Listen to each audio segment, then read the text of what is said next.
This is part three of government corruption in Massachusetts. What I'm going to explain to you is that um, in 1955, they changed a lot of laws in Massachusetts in the correctional system, and they enacted a statute where inmates automatically got 12 and a half days knocked off their sentence for every month that they are incarcerated. Now, this was given the minute they started their sentence. So if somebody got a 10-year sentence, then 4 years would automatically be knocked off their release date. Now, it seems like that seems, unfair. These criminals are getting all that time knocked off their sentence for nothing, but basically they have to be incarcerated in order to get it.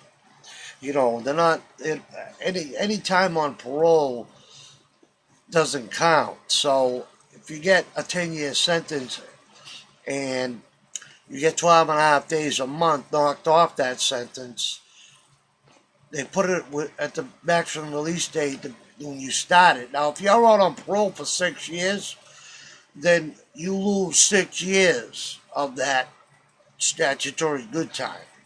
You have to be incarcerated.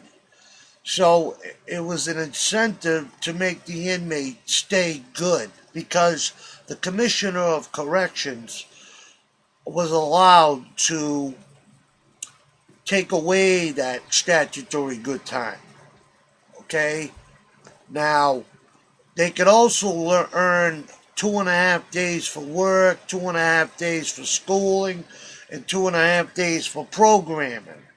So you're talking another 2, 4, 6, 7.5 days. So that's 19 and a half. That's 20 days off of a 30 days.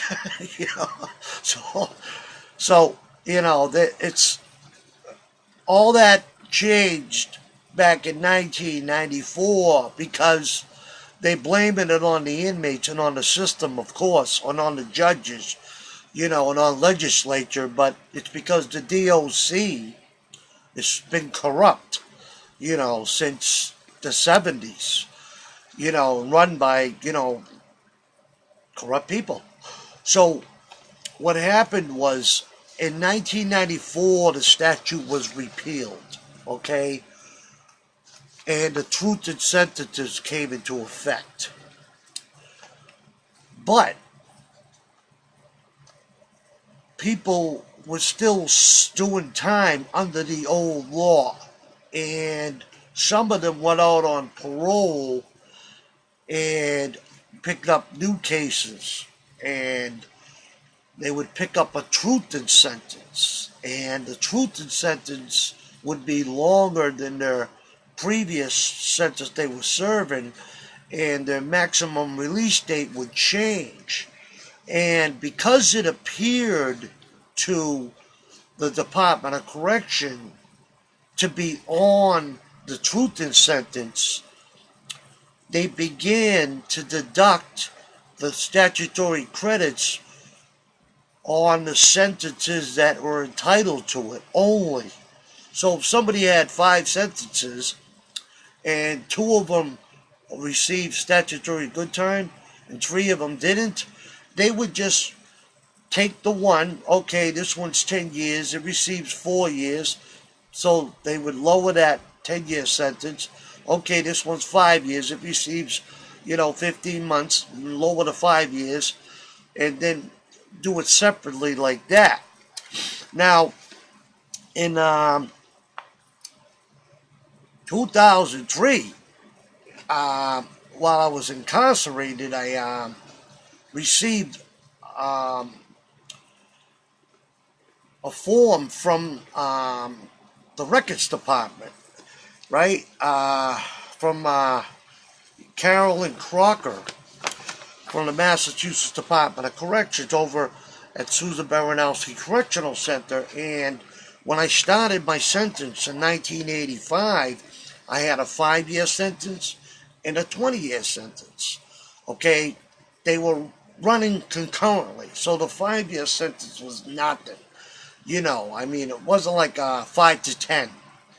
It was basically just a. They were both indefinite reformatory sentence. So it's an alternative punishment to a state prison sentence. So they give you the maximum punishment because on a 10-year sentence, you see parole after a year. On a 20-year sentence, you see parole after 2.5 years. On a 30-year sentence, you see parole after 2.5 years. On a 40-year sentence, you see parole after 2.5 years. Okay? And with a state prison sentence, they would give you a bottom number and a top number, like 3 to 5, 5 to 10, 15 to 20. And your bottom number tells the Department of Corrections when they are allowed to review the inmate for parole release. Okay? So in 2003, I received these documents from, Carolyn Crocker at Susan Baranowski Correctional Center saying that the 15 months statutory credit that I was entitled to was deducted from my maximum release date, and my maximum release date is now 2003 in September. Now, at that time, the guards and everybody else, parole, thought my maximum release date was in 2005. And because of all my legal work that I was doing on my cases that seemed to affect hundreds of other inmates, thousands of them, they were trying to kill me, shut me up, as I explained in my other videos. And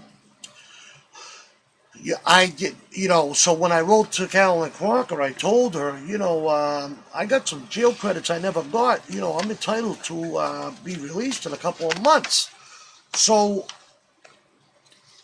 without the commissioner's authority, they went and just put a line, scratched it out, and said, "Oh no, this is a mistake. They made a mistake back in 1985. They shouldn't have gave you this credit." She said.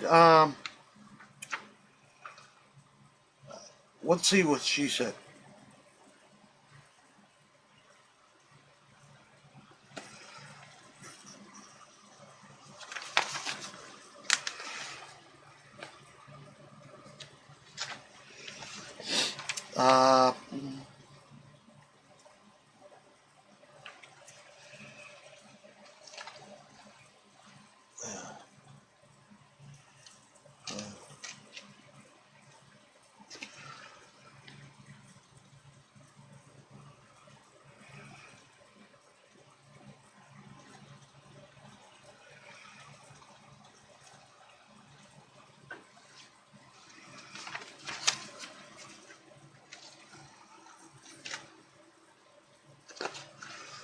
So basically, Carolyn Crocker, she wrote an affidavit on my case in the Superior Court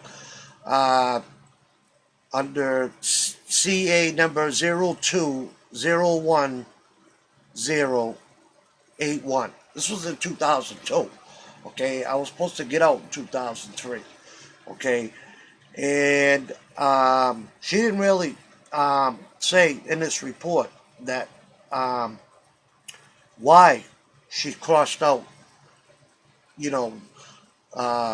what the statutory good conduct release date. And from what I read from the laws, that only the Commissioner of Corrections is entitled to do that. Scratch it out. You have to have a hearing. Because it's statutory, it's protected by the Constitution. It's not a gift. It's an entitlement. Okay? So, I filed the habeas corpus, and I finally, I got a case. I mean, I filed in 2003, I filed a federal habeas corpus, okay? Now, In 2003, I filed that under number, it says 1-03CV 11947 RCL. It was under Judge Nancy Gertner, okay? I was against Commissioner Maloney at that time. Now, according to the docket entry forms, you bastard, you. According to the docket entry forms, right?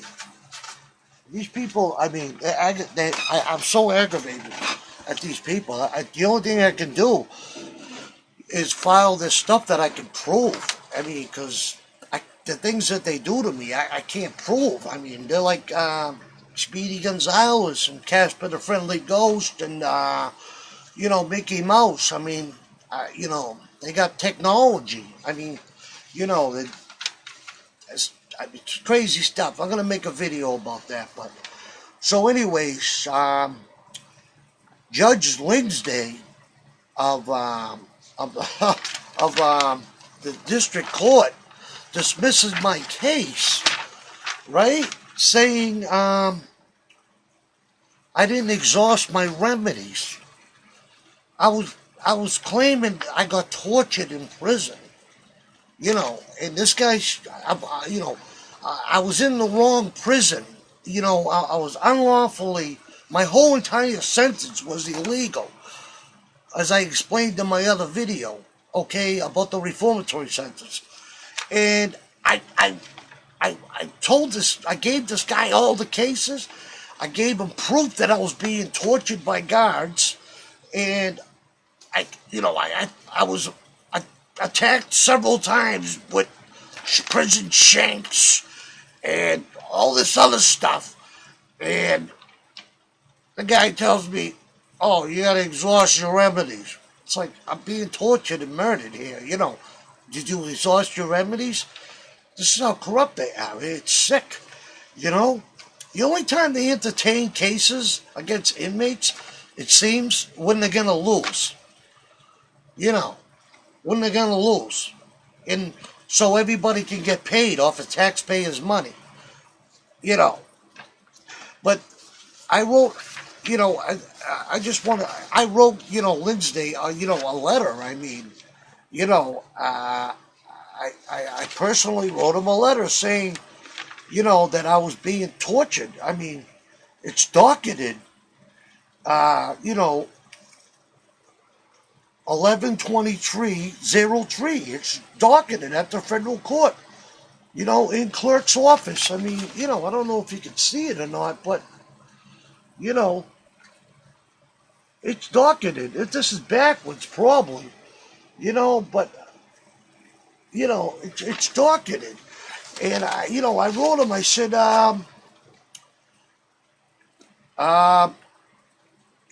I mentioned Jesus, so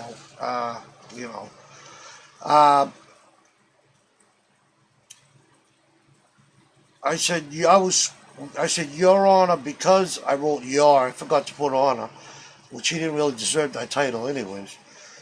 Because of it being revealed to me by Jesus, I mean, they were torturing me back then. I mean, I was already religious before they started torturing me, but Jesus, that even one of the guards said to me, "Hey, where's your buddy Jesus?" And some of the guards were one guard got down in front of my cell and kneeled and made the cross sign. So it was revealed to me that GL Chapter 127, Section 97 does not authorize a transfer of a reformatory inmate to any institutions for housing state-sentenced inmates. I am point blank being sneakily psychologically tortured. There are methods of high-powered lights on me when I'm trying to sleep, continuous flashing, the high-powered light in my eyes from 5 p.m. to 9:40 p.m. I meant to say 5 a.m. Then they're also using a computerized system to create continuous banging. And Your Honor, there's no escape from these bangs. And then they're using some inmates to make noise if they see me attempting to sleep. They're also putting a drug in my food that forces sleep on me. What can I say, Your Honor? It's all true. The DLC is in a lot of trouble over my knowledge and what they have done to me, so they are using every willing person to add to my suffering. And I am crying to God and Jesus, and they are keeping me peaceful. But I suffer, Your every day. I didn't put Your Honor again. Every day, while there are methods being done to me. Guards have started to make rounds every 15 minutes to flash me, and my light is on.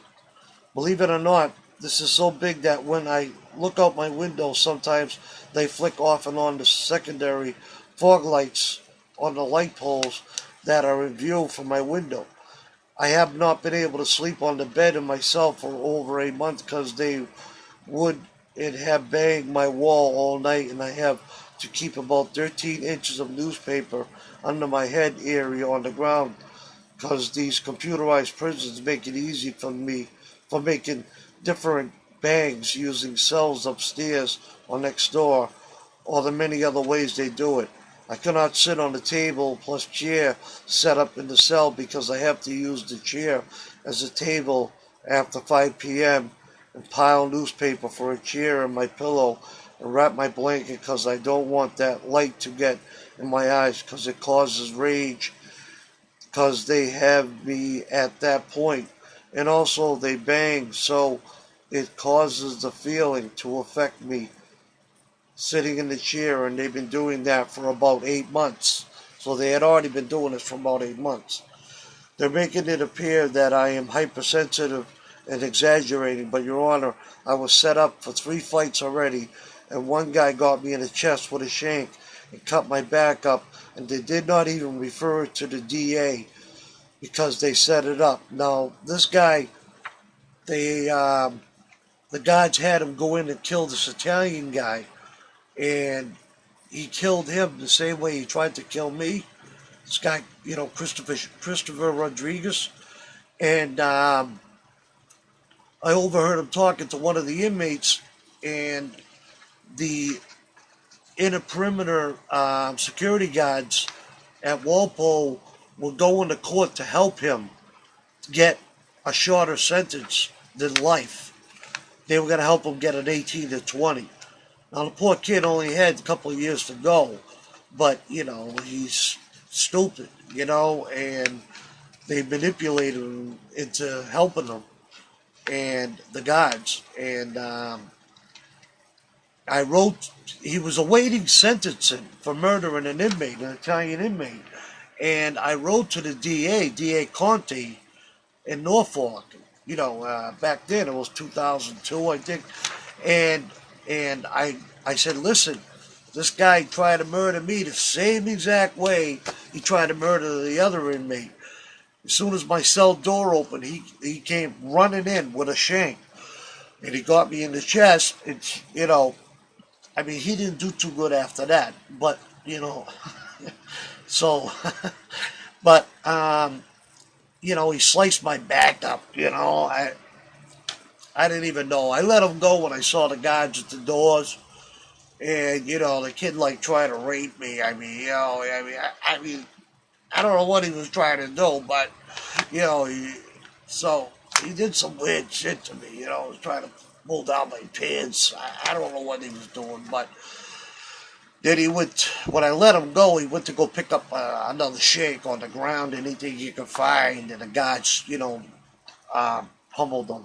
But as soon as I walked downstairs in the unit, because there was a PC on the bottom floor in Walpole in this reception unit, they had about, 6, 7 cells, PC, and they had me in this unit, and this unit was more updated than the other units, more electronical. And, lo and behold, who was there? Luongo. Superintendent Luongo, 1998, from Shirley Medium, that caused all these problems that are still going on today because of him. and he was demoted. He was demoted. He went from a superintendent to head of classification because that's what I was fighting, classification. So he was demoted. So they set up the fight. I mean, I won't go into that, but let me stay with this stuff. I'll get into that in my video on torture, how they torture the inmates, and how they do it out here too. Okay, but so I wrote to Wednesday, and he just dismissed my case. So I even filed another case. This one I filed in 2005. Another federal case. Okay, now that's my second federal case. Okay, now this one, this one right here was, okay, that's my other federal case. Okay, it's going to be backwards, I guess. I don't know how it's going to come to you guys. That's not the case, of course. That's show cause response reconsideration for appointment of professional counsel. They wouldn't even give me a counsel. Now, here are the things that I complained about. Now, this is an index of my complaint. An index. Now, okay, it's an index. You see the numbers? Page numbers? And the subject matter? Okay? Now, this was a 99-page handwritten complaint against the DOC. Okay? 99 pages. Okay? That I had to handwrite. And I had to hand copy it 2 times. And almost identical. I mean, 80%, 85% identical. Okay? And Judge Nancy Gertner, this was Judge Nancy Gertner, I believe. The 2003 was O'Toole and Wednesday, I believe. And the 2005 was Nancy Gertner. Now, she accepted my application for former paupers, to proceed to former paupers, where I didn't even get that far with the other federal case. Okay, this one I did really, really good. I mean, I have a copy of it.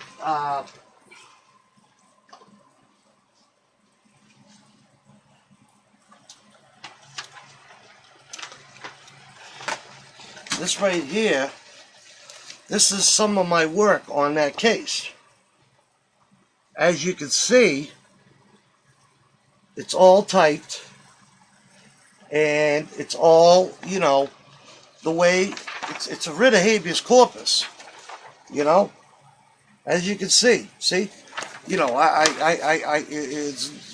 there was no excuse. So, in other words, I think, no, this one was in 2008. You see, this was against Howard Clark.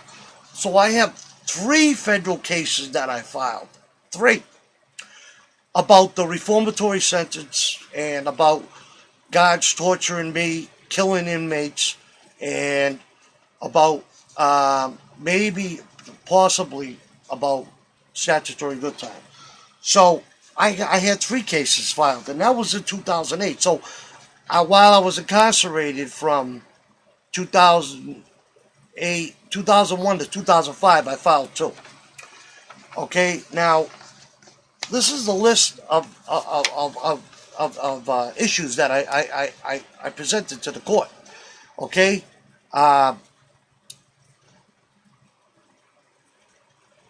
I complained that the Cambridge court, was corrupt. I mean, they were, Diana Kottmeyer and Judge Wendie Gershegorn, Judge Gantz, I mean,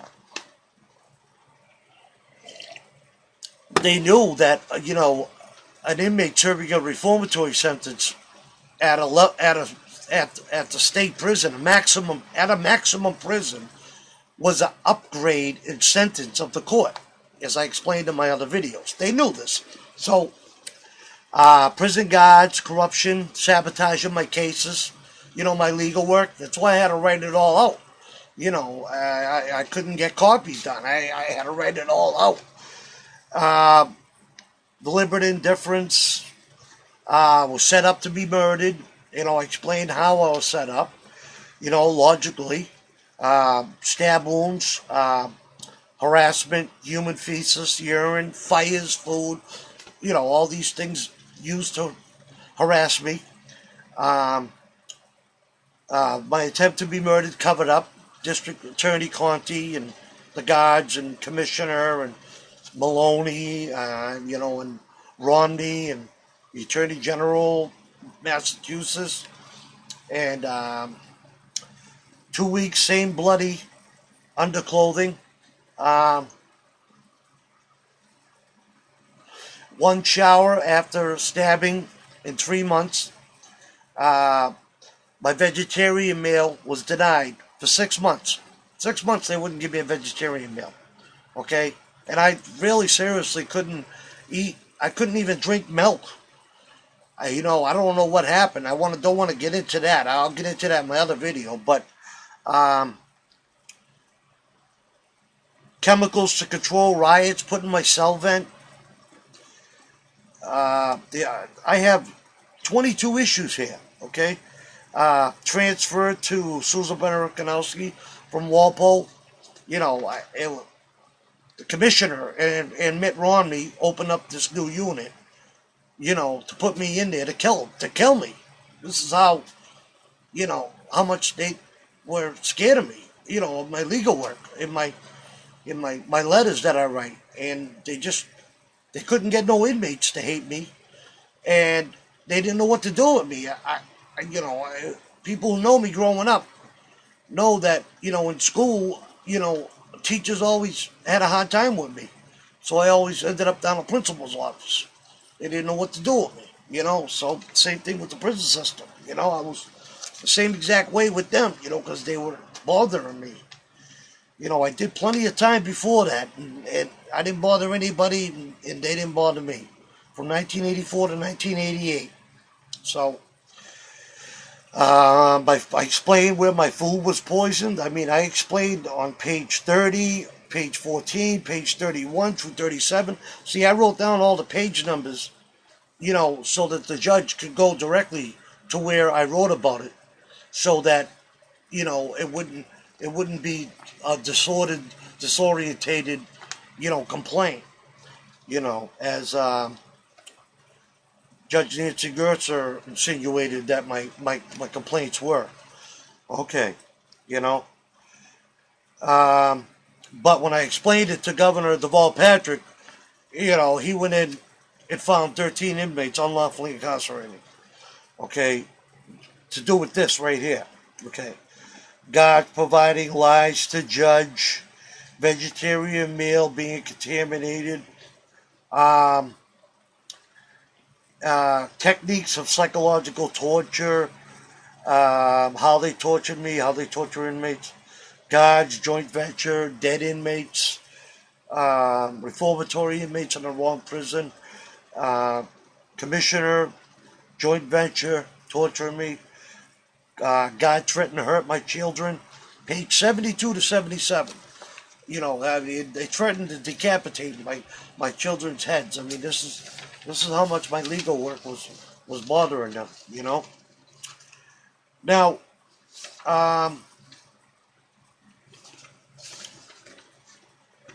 here's a letter from the Commissioner of Corrections too.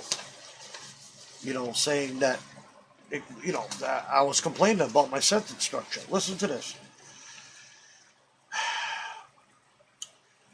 Your 5-year concurrent sentence does award statutory good time. However, these credits are absorbed by your governing sentence of 20 years. So what she's saying is,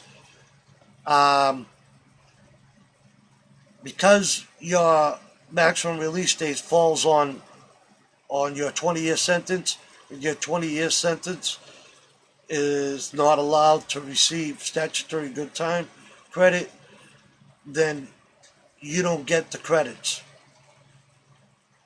That's what she's saying, okay? Now,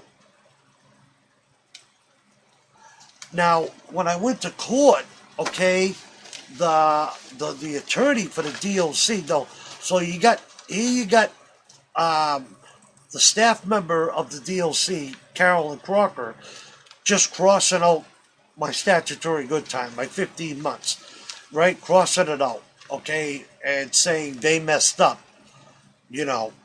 And here you got the commissioner saying, oh, yeah, you know, you can't get that credit off your maximum release date because your 20 years is a sentence that is restricted from receiving statutory good time credit. Now I go to court, all right, and the attorney for the DOC, okay, uses an argument, right?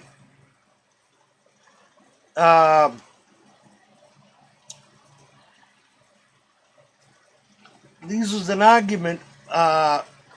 He used his case that he used to support his argument was Sally Petitioner. Sally. Salley. Junior Petitioner. 11 Mass Appellate Circuit, page 40.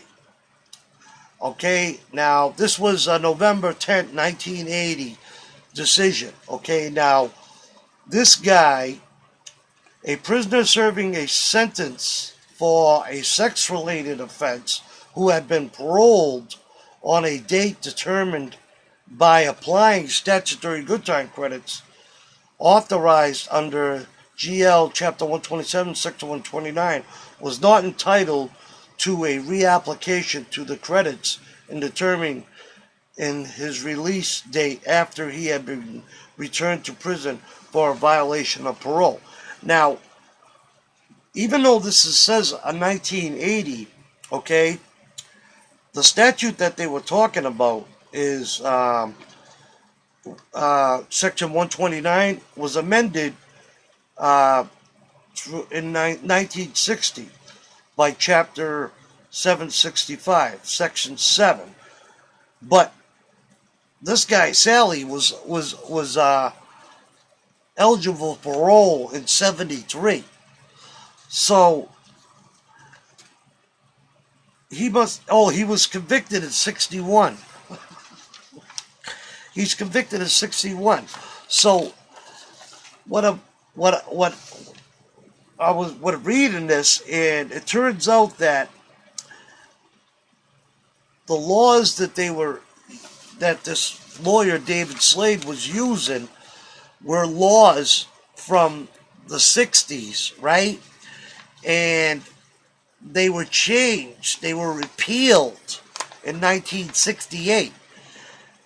And they had nothing to do with, 2002. Okay? So, he presented a case to the judge and said, yeah, he already used that statutory good time for his parole eligibility. I guess in 1960 they used to do that. I don't know, but it was different laws. This guy Sally had a different circumstances than I did. Okay, my parole was based on the parole board guidelines. It starts at 2.5 years, and then every year they see me. It had nothing to do with statutory good time credit. In my case, after 1968, in everybody's case, and according to the law too, goes off your maximum release date. It has nothing to do with your parole. It has nothing to do with the parole. It doesn't change the sentence of the court. Under Burno versus Commissioner of Corrections, which is, let me give you that case. Under Burno, uh,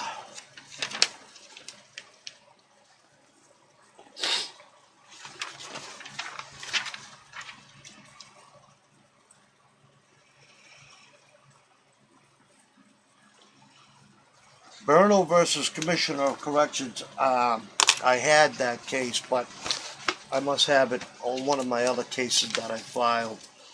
But under Burno, it explains that statutory good time is not part of a sentence. I mean, the maximum release date is not part of a sentence. Okay? Hold on a minute.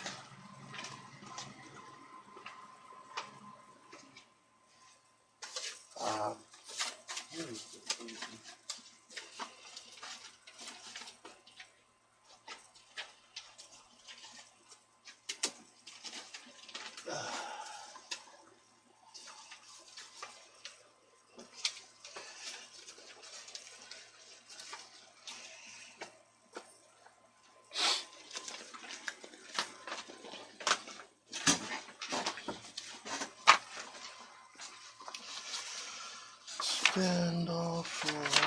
okay, so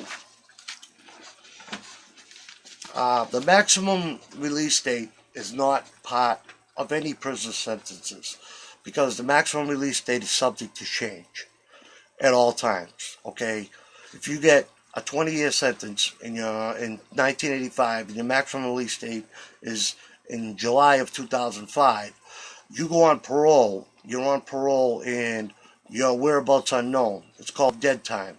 Your whereabouts unknown for 3 years.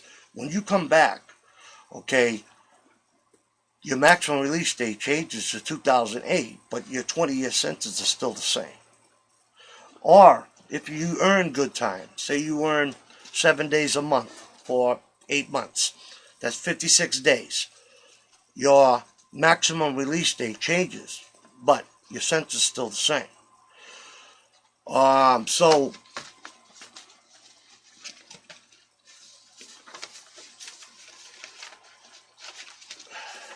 I finally found a case that was similar to mine. Okay, now I had a 5-year sentence running concurrently with a 20-year sentence. Okay, so here's the law.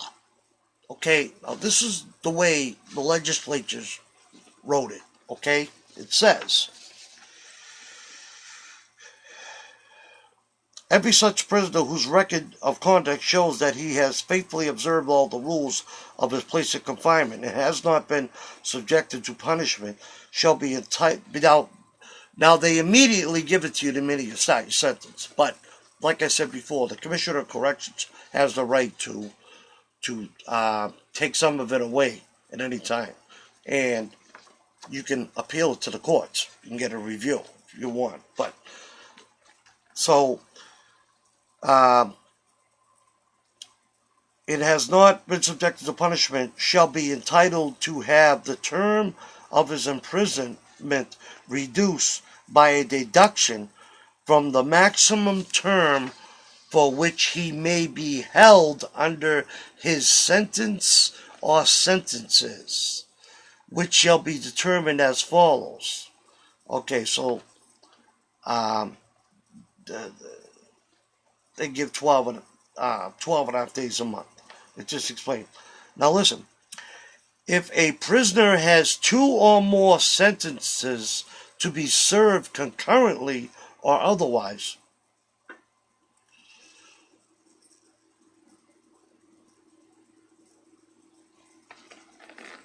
the maximum period of time for which he may be held under his sentences shall be the basis upon which the deduction shall be determined, except that when a prisoner on parole is sentenced for a new crime, the sentence on which he was paroled shall be considered separately and shall not be aggregated with any new sentence for the purposes of determining the deductions. Okay, so basically, all sentences are are aggregated to determine a maximum release date. So this guy Sumter had a 10-year sentence, okay? And during when he got sentenced, they immediately gave him 4 years of credit off his maximum release date. And while he was on parole, he committed an offense that was for 20 years. He got convicted. Now, for this offense, he was not. It was restricted from receiving credits. So the DOC took the credits from the 10-year sentence and deducted it from his maximum release date. So it appeared that it reduced the 20-year sentence 4 years. So the inmates say, whoa, you can't do this. That's illegal. You can't, that sentence is restricted from receiving statutory credits, and you just applied those credits from my 10-year sentence to that sentence and reduced it 4 years, my maximum release date. Now, because of his new sentence, you see, if he had the 4 years on the maximum date of his 10-year sentence, he would have started the 20-year sentence sooner. So what happened is, at the end of his 20-year sentence, he had about 4 years left, and he applied for a writ of habeas corpus. And he said, I should have started my 10-year sentence. My 10-year sentence should have ended with my 4 years of statutory good time at such and such date, and I should have started my 20 years at such and such date. So if it was done that way, I would be over now, and I would be released. And they went to court, and they went in front of Judge Wendie Gershegorn. And the Commonwealth argued, now that case is Michael Sumter, petitioner, 46 Mass Appellate Circuit, page 251.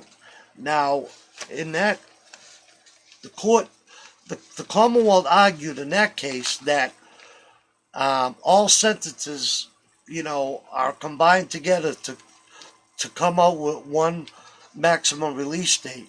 So if an inmate is serving 5 sentences and only 2 of them receive statutory good time, you use the longest sentence and you apply that statutory good time to the maximum release date of all the prisoner's sentences, like the statute says, and you make the deduction from the maximum release date of all the prisoner's sentences, as the statute says. So the Commonwealth argued as soon as Sumter picked up that 20-year case, he was still serving the 10 years. So immediately when he got convicted and returned to the prison system, we took the 4 years credit from the 10-year sentence and applied it to his new maximum release date. So Sumter argued that it was illegal because you're putting it on a sentence that is restricted from receiving credit. So Judge Wendie Gershegorn agreed with the Commonwealth's reasoning, and I used his case. I used Judge Wendie Gershegorn ruling, and I said, I listen to this. I mean, this is people that went to college.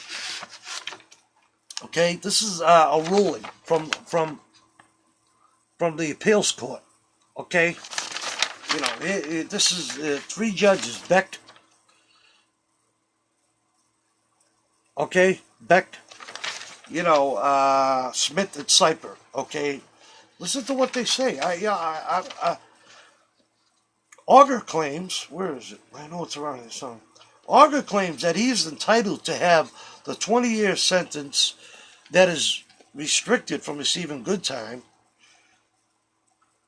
reduced by the 750 days good time that the 5-year sentence is entitled to. Auger's claim is unveiling. Although the sentences are concurrent, they remain distinct. So, And here's the statute. I mean, if a prisoner has two or more sentences to be served concurrently or otherwise, the maximum period of time for which he may be held under his sentences shall be the basis upon which the deduction shall be determined. You see, because they messed up. You see, they messed up. They messed up in 1994 when the truth sentence became, in effect. And, inmates, I don't know what are they, whether they hired a new person or I just don't know, because I mean, I wrote the Federal Bureau of Investigation, okay, in July 8, 2003, in Washington, okay. I mean, they did come in and close down Walpole for a week, when I sent them samples of my food, and in the water, because they were contaminating my food and the water. They were contaminated for everybody. I mean, I had a face cloth and it was turning like yellow. The water was filthy. But when these people came into the prison system for a week and took over, all of a sudden the water was clean. All of a sudden my face cloth was white. So, but I wrote, let me tell you all the judges I wrote here, okay? Raymond Brassard, Judge Brassard, okay? I wrote him, July 9, 2002, okay? And I wrote him about, how the Luongo was, using the prison system to torture me and how they were doing it.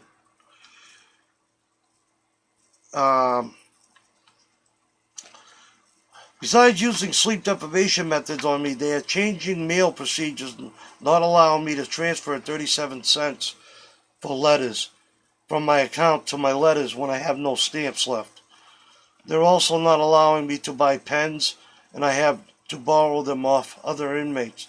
They also don't let me buy paper and envelopes, so I have to depend on them for supplies, and they don't give you pens. Okay, this was under complaint number 022089 of the Superior Court, Middlesex Superior Court. Okay, and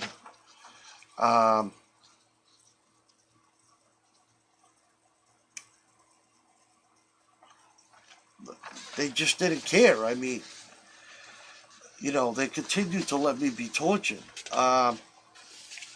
So that was under 2089. I mean, I got a case. I filed 2002 01081, and I'm not sure who that was. Commissioner Maloney. So it could have been Kottmeyer, Diana Kottmeyer, or Gantz, or Brassard, or Wendie Gershegorn. Okay, but I also have Jane Haggerty, Justice Haggerty, May 3rd, 2003. And this one, I wrote her about my habeas corpus. And I wrote her, I said, Your Honor, I'm a pro se litigant, so excuse me if I am wrong, but why are you allowing motions to a non-existent complaint, referring to 42903? This action is only a writ of habeas corpus seeking relief from incarceration because of due credit. The Great Writ does not follow rules of civil procedure. See Rules of Civil Procedure, Rules 81 little a, subsection 1, subsection 1. So 81 little a, section 1, subsection 1. I terminated the original complaint under CA 2002 01081 on April 6, 2003, by way of Rules of Civil Procedure, Rules 15A. See motion dated May 3rd, 2003 for details. This writ is supposed to follow procedures set forth by General Law, Massachusetts General Laws, Chapter 248, Sections 1 through 26. Which, as soon as they get it, they're supposed to allow it right away, and they're supposed to file a letter immediately to the person who's unlawfully holding you, showing why they're unlawfully holding you. And they have to respond within 5 days. The writ of habeas corpus is a serious thing, very serious, because back in the days, from what I heard, the kings were taking husbands of pretty women's wives, might have been a story, and incarcerating them so they could have their wives. But it sounds kind of fine, out there, I guess. I don't know, but the writ of habeas corpus is supposed to be, like, I was in a hospital, okay, and they committed me, they sectioned me, okay, and I couldn't do nothing. They said, you're not going home, you're going to a mental institution. I don't, I'm like, you gotta be kidding me. So I wrote a writ of habeas corpus, and in 3 days, because I wrote it on a Friday or a Saturday, by Monday, I think by Tuesday, I was being moved. I was out of there. I filed a writ of habeas corpus on the Superior Court under 248, Chapter 248, Section 1 through 15. And I wrote a letter to Governor Deval Patrick. And they, the psychiatrist there's head was spinning around like, exorcist, I mean, she wanted to, like, use me as a damn, testing dummy, I don't know, the lady was nuts, but she thought I was nuts. I mean, a lot of people think I'm nuts, but that's why I'm making these videos to show,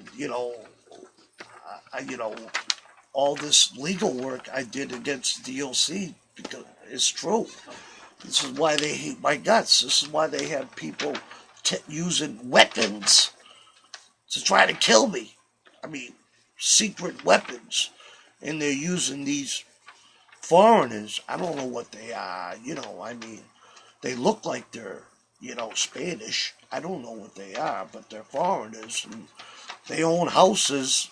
How do they own houses? I mean, I don't see them, working at any big business or anything like that, but they own their own houses. How? So, they're criminals. I mean, but that's the Justice Jane Haggerty. Okay, so that's May 3rd, 2003. And Justice Gantz, I mean, I don't know why he got promoted to the Supreme Court. I mean, he knows all about this corruption. I filed a case with him. I didn't take a shower for 3 months because I thought he was going to release me. Because here I was serving a reformatory sentence in Walpole 10 block. I wasn't even allowed in Walpole. None of mine. 10 block. And I just got attacked with some Walpole inmate trying to kill me.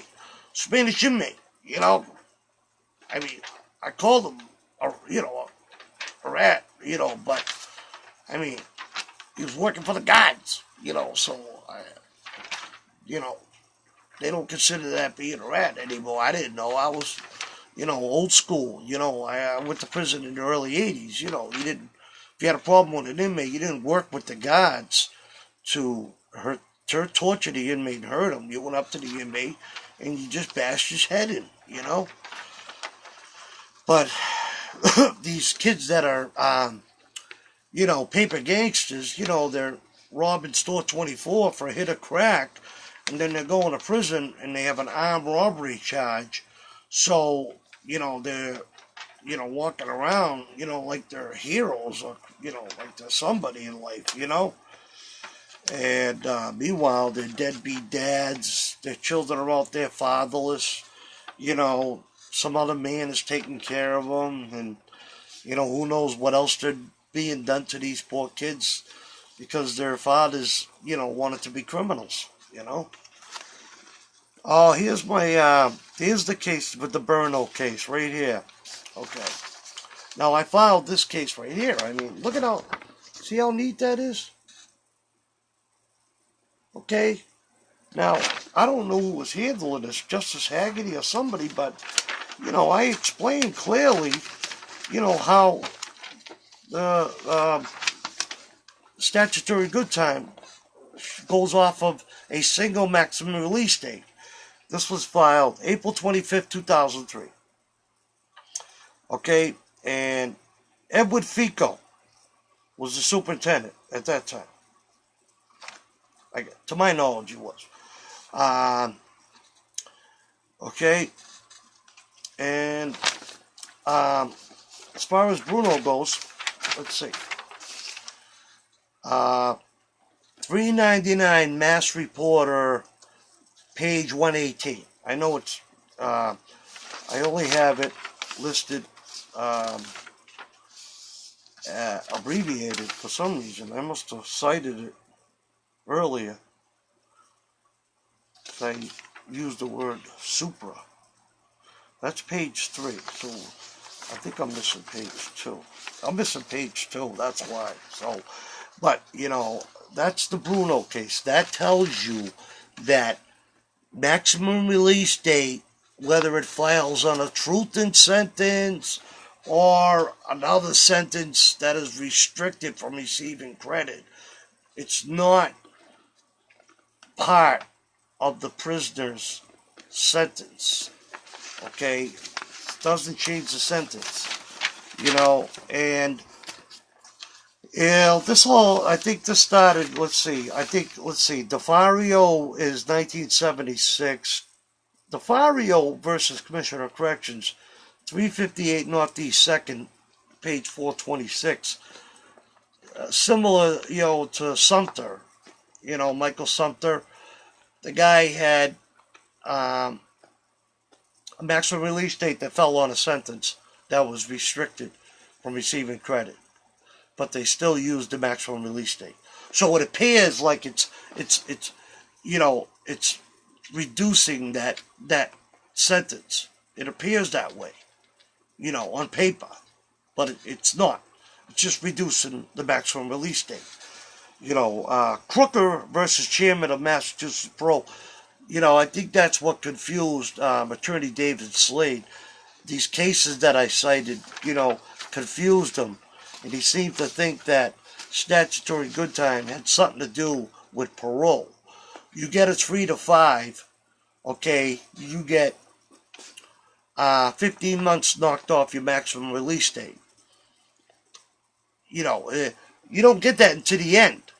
It doesn't shorten your time. It doesn't make your parole, quicker. You don't get it to the end. I mean, if you got a 30-year sentence, okay, and that was restricted, and you had a 10-year sentence, or a 20-year sentence, say you had an 18 to 20, okay, now you got 20 years worth of credit. I mean, how much is that? That's 8 years, almost 9 years, right?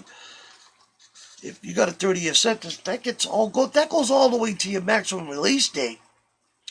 30 years, so you get 9 years knocked off. So you got to make it there. You got to make it all the way there to get it. Otherwise it's useless. You can't do nothing with it. It doesn't shorten your parole eligibility or anything like that. That's all set. It's not part of the sentence. Maximum release date is not part of a prisoner's sentence. Any of them. Okay? And I explained all that in this case. So they clearly understood it. It's funny because when I was classified in Walpole, okay? In Walpole now. I'm in 10 block. Okay? They put me in 10 block. Because an inmate, their buddy, ran into my cell with a shank and lost. So they put me in 10 block, okay? Basically to try and kill me. Put poison gases in my air vents. I thought I was having allergies, till I scooped some of it out of the vent. And there was this black crystal stuff, and I put it on my hand, and it burnt my hand, the palm of my hand. So I had to close up my vents. But I mean, they did. I sent samples of it to the courts. Because all this stuff sounds crazy, but I mean, that's what they do. For people who are just filing cases against the prison system, trying to get their rights, and it's the court's fault that they entertain cases that are frivolous, and in the end they deny the inmate. There's so many cases against the parole board, right? And parole is not entitlement. You don't have a right to parole. You have a right to a hearing. That's it. You don't have a right to parole. But there's a million cases where these attorneys are being appointed to these inmates, and the government's paying money for the attorneys to be appointed. They're paying money for the Commonwealth to have an attorney. They're paying money for the judge to be there. They're paying money for the clerks to be there. They're paying money for the stenographers to be there. They're paying money for the clerk officers to be there on these frivolous cases. And then years down the line, they blame it on the inmates. It's like, really? Well, Judge Ligsday, it only took him, 5 months to dismiss my case.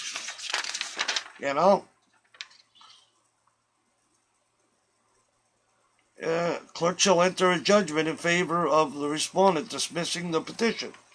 And that was 4/22/2004, and I filed it 10/03/2003. He just dismissed it. And here I was complaining about being tortured, and I had proof. So, but in my classification report, January 17, 2003, while I was in 10 block,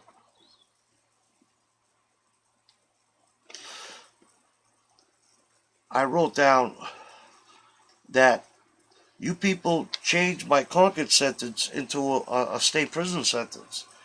The reformatory is gone. You cannot resentence me, so you have to move me. Laws explained more fully in my letter to Deputy Superintendent in classification, which happened to be long ago. But this was from a court. This lady doing the classification, there was a Harvey versus Commissioner of Corrections. I don't want to get into the whole case, but they sent people from the court in. So she said, look, why don't you just go to SPCC and start over new? And now I was never in protective custody ever, okay?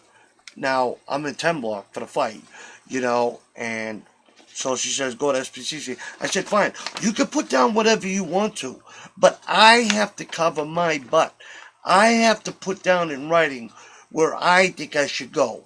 So later on, I could use it, because I learned about the paper trail thing, So they asked me, inmates request to be replacement, Massachusetts Reformatory.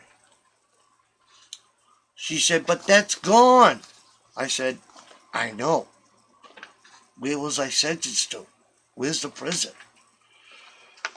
Then it says, inmate was sentenced by a superior court, not district court. Inmate letter to Commissioner Maloney reviewed. Level 6 is needed. Commissioner Maloney. So Maloney vetoed it. So, Commissioner Maloney's trying to make a difference between being sentenced from a district court, to a reformatory sentence. It doesn't change the sentence. A sentence to the state prison, if it was given from a district court, if a court in Roxbury, a court in Cambridge, it's all to the state prison. It's still the same sentence. So, I used the district court as an example to show them, okay, well, here's, if you people agree that somebody sentenced from a district court to the reformatory can't be transferred to the state prison. If you agree with that, okay, where's the prison he was sentenced to?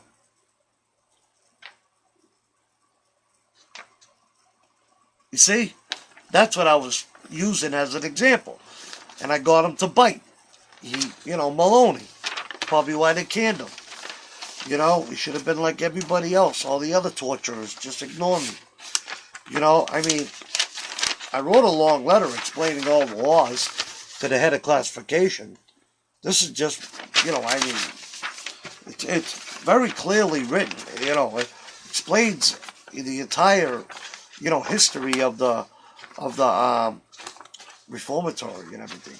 But now, so as I explained, Auger claims that he's entitled to have the 20-year sentence that is restricted from receiving statutory credits reduced by the 750 days statutory credits that the 5-year sentence is entitled to. So they clearly know, my argument. And Auger's claim is unveiling. And then they cite all these cases. Don't even bother to read them because, the law is the law. What is this?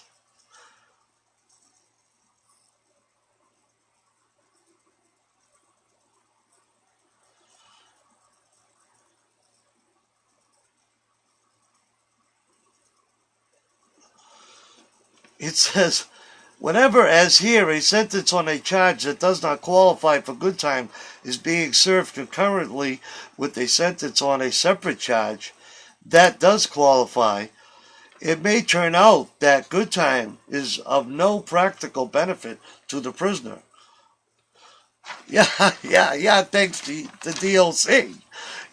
But, the law says if a prisoner has 2 or more sentences to be served concurrently or otherwise, the maximum period of time for which he may be held under his sentences shall be the basis upon which the deduction shall be determined.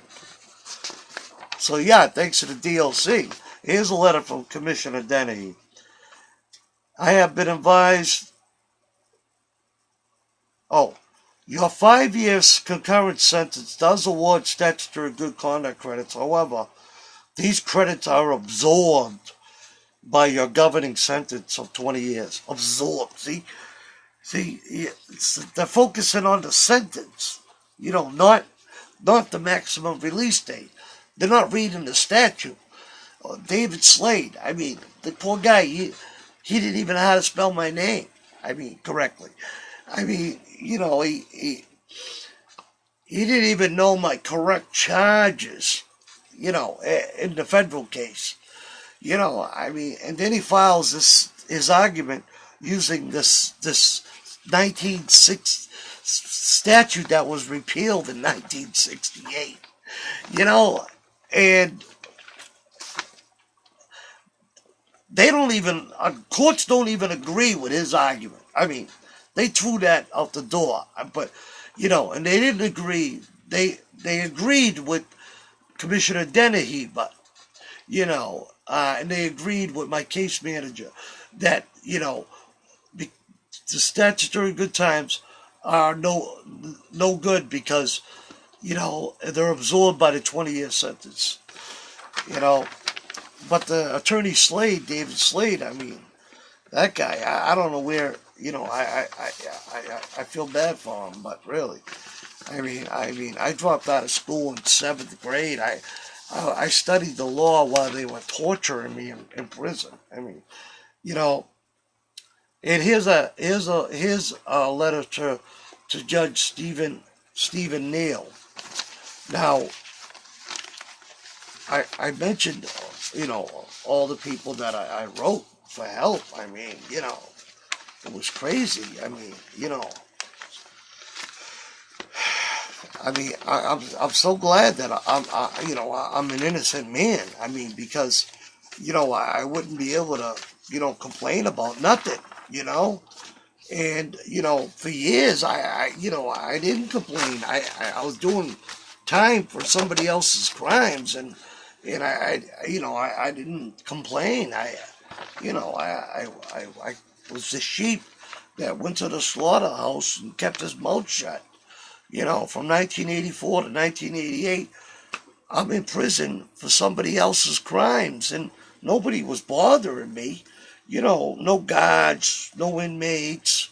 I mean, I had a couple of fights, and, I had to defend myself, but for the most part, I was just like, every other accepted cool inmate.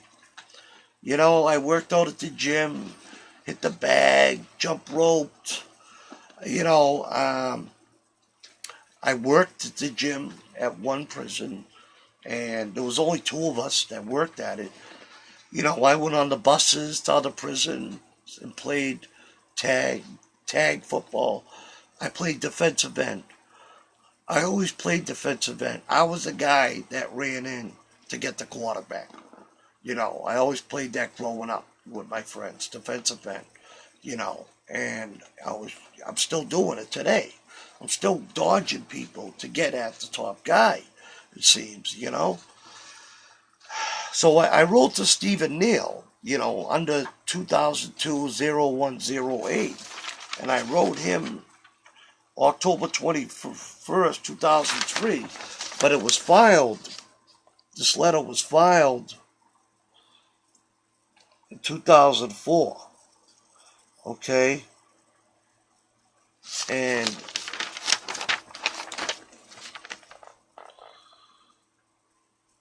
okay, and now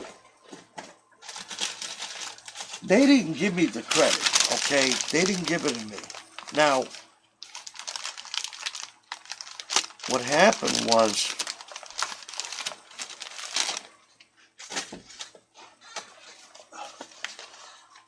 I'm just so stupid. I mean,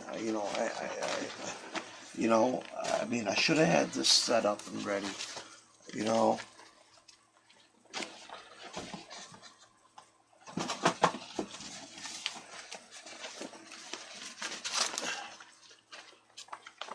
I mean, I had what, now, it's on my other video, but I got it. Okay, now, I mean, I wrote the, now they wouldn't give me the good time because I found out later why they wouldn't do it, because I talked to another inmate and he showed me all his sentences, and he showed me how they were applying the sentences that received statutory good time. He showed me how they were applying the good time to only the maximum release date, no, maximum date of that sentence. So we had like 5 sentences, and 2 of them received statutory good time, and 3 of them were truth sentences. So the maximum release date of all of prisoners' sentences is not part of any sentence. So if you're serving a 5-year sentence and a 20-year sentence, your maximum release date is going to appear to be on the 20-year sentence, but it's not. It's because the maximum release date is subject to change, okay, but the 20-year sentence isn't, except by court order. Okay, so I wrote Governor Deval Patrick, okay, and I gave him this information. Okay, now I wrote him February 2nd, 2007. Okay, February 2nd, 2007. Okay, right here. Where is it? It's a pain in the butt, I'll tell you that much. Okay, now, I got the letter. I mean, I can't show you the whole entire thing, obviously, but it's a 7-page letter. and I sent it to many people, okay? So, um, you know,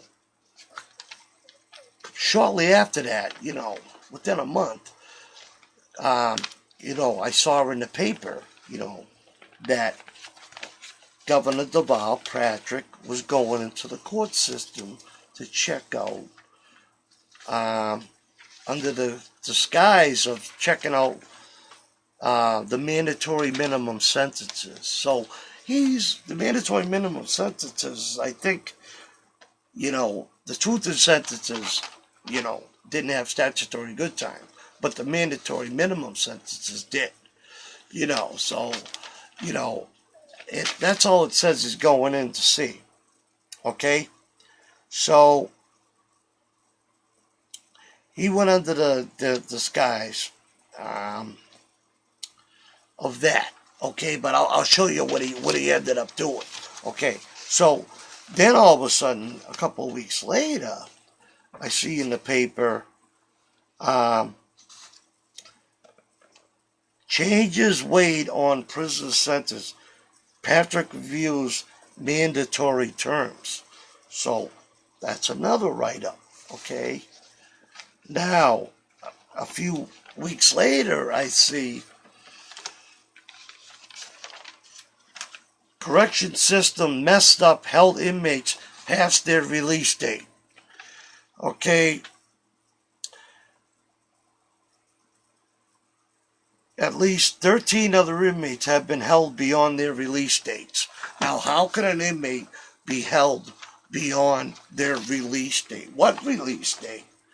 Their good conduct release date. You see, this prison staff knew how to earn good time. They've been doing that, for over 50 years. They knew how to do that. But when the truth and sentence came in, in 1994, I think the new staff, because, a personal friend of mine, was entitled to statutory good conduct. And he had 3 sentences. What happened was he was on escape. So years went by, a decade maybe, and finally he got picked up. So he had to finish that. He had a suspended sentence. So they gave it to him. Now that old sentence was entitled to statutory good time. So but his truthed sentence, okay, was longer, the longest sentence. So they told him, you can't get the credit put on that release date, because if you put it on that release date, that would be reducing a truthed sentence. And we did away with that. And you can't do that. Well, then your new law is an ex post facto law. Then you can't, you made a new law to change an existing law, and it's causing the inmates to stay in prison longer. See what I'm saying? So it's an ex post facto law. So not in everybody's case. Only those who have statutory good time sentences and their maximum release date appears to fall on a sentence that is a truthed sentence or restricted for some other reason. So finally it says, that, Commissioner Dennehy resigns. Now, Patrick officials are removing correction commissioner from post. Now, she didn't deserve to be removed. She's been in the system for 30 years. Okay? They used her as a scapegoat because they knew I was coming after them. Okay? So they put her in there. Okay? Because they knew I wasn't going to stop until somebody made, an agreement with me. Like a treaty. I did for a little while, because they weren't bothering me when I was out in the streets. They stopped bothering me, but once they started bothering me again, I just picked up where I left. They were hoping I would get arrested for a new crime or do something wrong so they can lock me up again and finish torturing me. But it wasn't happening. So, they started, they decided to try to speed up the process. So, they set me up to live in this room, and, where they can wake me up, keep me from sleeping. I was doing a paralegal course, getting straight A's, and I was in my 7th month, and they ruined it for me. They ruined it. I had to drop out because I couldn't sleep. I mean, something's being done to me now. You can see my eyes. That's from loss of REM sleep. So somebody's disturbing my sleep. And on mentally ill people, it'll cause them to murder people. It'll cause them to hurt people. People that are violent or mentally ill. You know, because it makes you disorientated. Well, not me, but it makes them disorientated, and it makes them quickly agitated. You're tired. You see how a mother acts, when kids are driving her crazy and they're tired, screaming and yelling. Well, that's all they need you to do so they can get a charge against you. So they'll send some rat, to bother you, and I'm not a criminal, so I don't go with the rat stuff, I'm a citizen, I have children that I want to grow up and be somebody, I don't want them to be, little gangsters, or, I want them to be, good human beings that help, guide society, to, God's way of living, and God kills sinners. He's not some lovey-dovey nice guy. Forgive you. Go. Here's a flower. He's, but we're human beings, so we try to be as nice as possible to sinners. But I'll get into all that in my other video, the psychological stuff. But the bottom line is, I'll get into what they did to me in the torture video. Part 4 of my government corruption. And I'll tell you how they come into your house and do things to you. Okay, but the bottom line is that from 1994 up until at least when I left in 2005, the Department of Corrections was separating sentences and calculating Section 129 good conduct credits individually, and that is illegal and unlawful. Okay, they kept me 15 months longer than what I was supposed to be, but there's no sense in filing a court case because they're just gonna corrupt it, And so that's what this video is about. So if you know somebody that had a sentence, a crime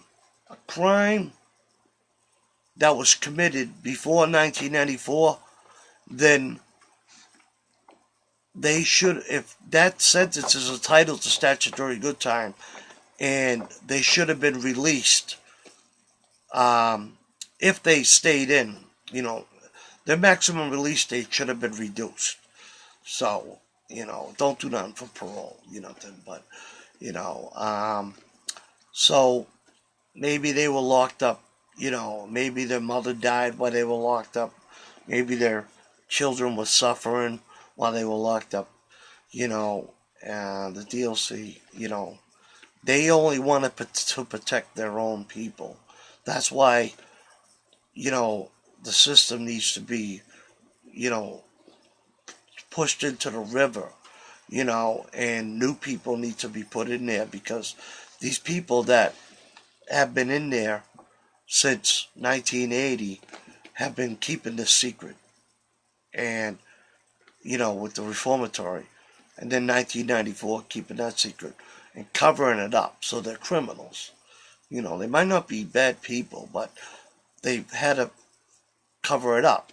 So someone like me comes along snooping into the laws, they're killing people to keep this quiet. So to help them, get out of the mess that they're in, they need to be fired, removed and replaced so you could save them from themselves and save their children. Because, criminals raising children, the children are just going to become criminals whether they plan it or not, because that's just the way God works. You know, he punishes his children for the sins of the fathers. Exodus 34:7. Okay? So, some people are scared to say anything, because they don't want these gangsters to hurt their children or their wives or their mothers, because they're not going to come up to your face, like I said before. They're Mickey Mouses now. They hide in walls, they the people up at the top, they hire, minorities, that come to this country and they have no education. They can't get a normal job. They can't go to school, and and they see easy money, you know, and they think that's the American dream.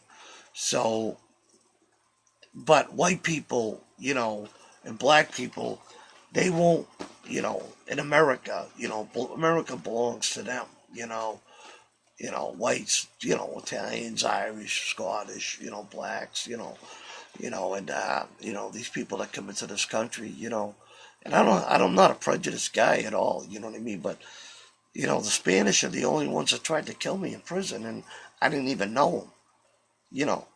So it's like they need a leader. It's like they'll torture an innocent person for money. They don't care. They'll hurt little kids for money. They don't care. They'll hurt, your grandmother for money. They don't care. And they can be told to stop in 2 seconds.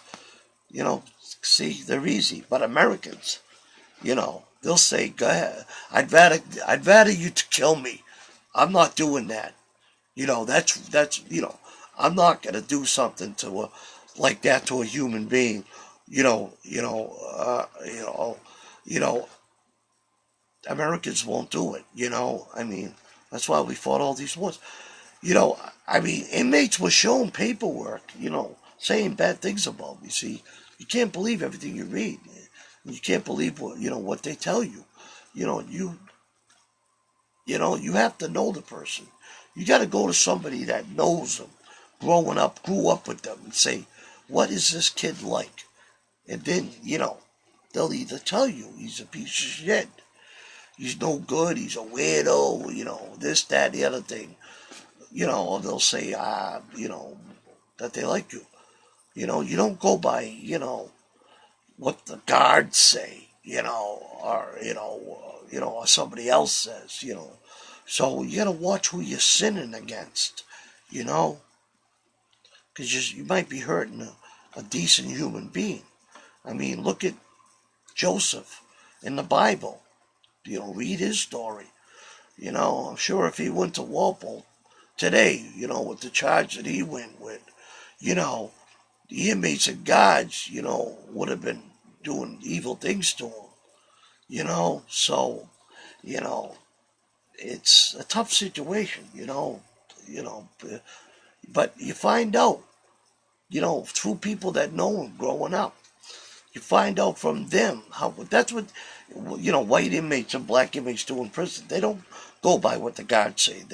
They ask people from his hometown, what this kid's like, and they find out, So the Spanish are the only ones. So, it seems like I hate them, but I don't really. I have hate anybody. I had a head injury. I can't really love anybody. Like I told this girl, I love you. Yeah, I love you. And then I'll be at a restaurant eating lobster. Oh, I love lobster. So I mean,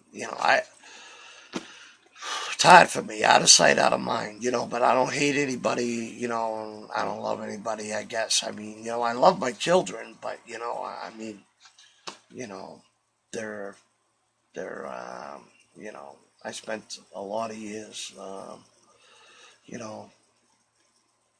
raising them until she booted me out. And all the years that I invested and all the money and all the work that I did, going to work, 6 days a week, paying all the bills, paying the rent, the gas, electric, cable, Christmas, birthdays, holidays for relatives, them, keeping food in the house, doing the dishes, doing the laundry, doing the cleaning, painting the apartments, wallpapering the apartments, paying for the weekends up at the cottage, just paying for everything. I mean, you know, you invest, and I made sure my son never cried. I made him strong and confident, and a decent human being, and you know, and they're good kids, and I'm happy for it.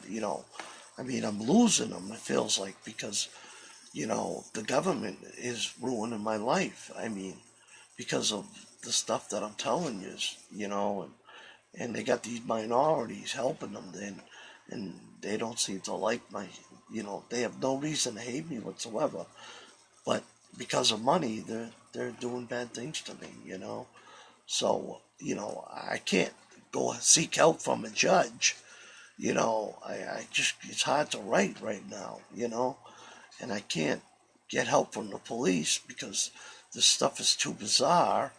And, I've tried to get, you know, people, help from people in the past, and they've ended up dead, you know? I mean, my brother Richie got involved, and he died. They killed him. Took a year, but they killed him. The same things they're doing to me, and they do to inmates, they did to him. But it drove him psychologically mad, and he ended up slicing his wrist, and he wanted to die because it makes you want to feel, makes you want to die. You feel just like nobody loves you and you're all alone and nobody wants to help you and you can't get rid of these people. They won't stop, and they're there. They let you know they're there, you know, and they go through this helplessness, and some people react differently. Some people, attack people, like that guy that went into the Navy Yard and killed 14 people. I mean, you know, they've been doing it to me since 1998 in prison, and they haven't been able to do it out here steady, but recently they have been able to, so I mean, I gained 60 pounds. I couldn't even get out of the house. I couldn't, I don't know what's wrong. I think I have a chip in me. This is all the stuff I'm going to talk about in my next video. I don't want to get into it here because I got psychological reports to show, that I've been diagnosed as, Mr. Auger is very much in touch with reality. We believe that the gods are doing things wrong to him. Okay, now, this is from being observed for 42 days. Not some guy seeing me for an hour. He's bipolar. He's manic. It's like, buddy, you see me for an hour. I'm telling you about things that sound crazy to you, but, it's like, but they're all over the internet. They're all over. I'm not the only one that complains about it. So I don't even bother with doctors anymore, because they're not going to lose their job. The ones, I'm poor. I have to go to the poor doctors. They're not going to lose their job to help some poor guy. That's what the God said to me, Steve. You want us to help you? I mean, we can't join your side. You know what I mean? So I understand. I understand. You know what I'm saying? So I'm trying to show everybody. If you stay with God, the Lord God, the God of Israel, okay? If you stay with him, okay, and love him, okay, then he will guide you, protect you, and teach you, okay, what you need to know, what you're doing. And he'll protect your children and guide them. But if you don't believe, then, or if you serve idols, if If you put somebody else up there, Saint Julio, I mean, God's jealous. He don't want you to serve nobody else. All those people get their powers from God. So you go to him. You find out who God is. You find out what he wants from you. Okay? I mean, they tortured me. The things they did to me in prison, they did to other inmates. And in 2 days, they were slicing their wrists and banging their heads against the wall. They were going nuts. They were going nuts. Okay? God didn't let me feel nothing. Okay? But I'll explain all that in my psychological video. But, so the bottom line is, I helped free 13 inmates. And Deval Patrick got the glory for it. But God deserves the glory, Deval Patrick, not you.